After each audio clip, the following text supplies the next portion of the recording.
Nu pat norisinājās pirmā Siguldas novada veselības ekspedīcija. Pasākums piedāvāja aizraujošas aktivitātes un iespēju veltīt laiku rūpēm par fizisko un garīgo labsajūtu.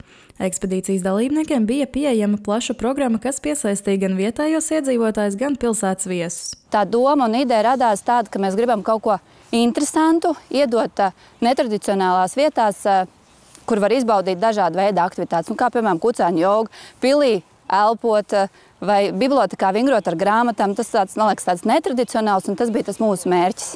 Dienas sākumā bija iespēja izbaudīt kakao ceremoniju Alīnas Sietiņas vadībā. Savukārt tiem, kas vēlējās apvienot kustību ar mīlestību pret dzīvniekiem, tika piedāvāta kucēnu joga Ingunas Dolgās vadībā. Man suņi ļoti patīk. Man vienmēr gribējies kādu mazu mājdzīvnieku. Man ir zaķīši. Bet man patīk tādi maziņi, kurus tu arī bieži mīļot, un kuriem vajag kuriem patīk tas. Un tāpēc man arī ļoti gribējās atnākt suņu jogu. Jogojas jau bija iepriekš, vai šī arī pirmā? Nē, man mamma bieži jogo, tāpēc dažreiz es ar viņu, dažreiz es vienkārši noskatos. Un kā tas ir savienot šīs abas divas lietas? Oi, cik forši, jā. Tik mīlīgi viņi. Savukārt elpošanas nodarbībā, ko vadīja Anita Lielmane, dalībnieki apguva, kā ar dziļas elpošanas palīdzību nomierināt prātu un dziedēt ķermeni, tādējādi rūpējoties par savu labsajūtu. Šāda veida pasākums man ir pirmo reizi, jo pašreiz strādāju ar tādu transformatīvu elpošanu, kas ir daudz dziļāka un kas ir tāds 2-3 stundu pasākums ļoti bieži un kas tiešām ir, kad mēs ejam tādos dziļumos. Šis bija vairāk par tādām tiešām ikdienas tehnikām, ko mēs varam pielietot un jā, ļoti vienkārši, kā es arī minēju visā procesā, ļoti vienkārši, ļoti pieejami, bet supervērtīgi, ja mēs viņus atceramies un apzināmies un pielietojam mūsu ikdienā arī.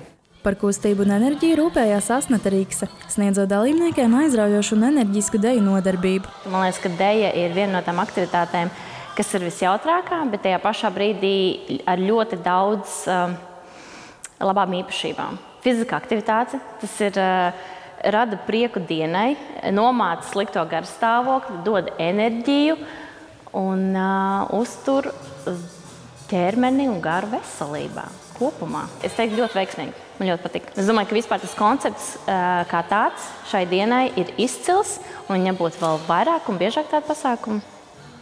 Jātīst. Jātīst, jā. Jāturpina. Pasākumā Siguldas novada jaunredzes centrā bija piedāvāts dažādas aktivitātes, tostarp fizioterapeitu un podologu konsultācijas, izglītojoša aktivitāte cukurūdens par veselīgiem uzturu paradumiem, kā arī bērnu stresa mazināšanas nodarbība Laimes bļoda.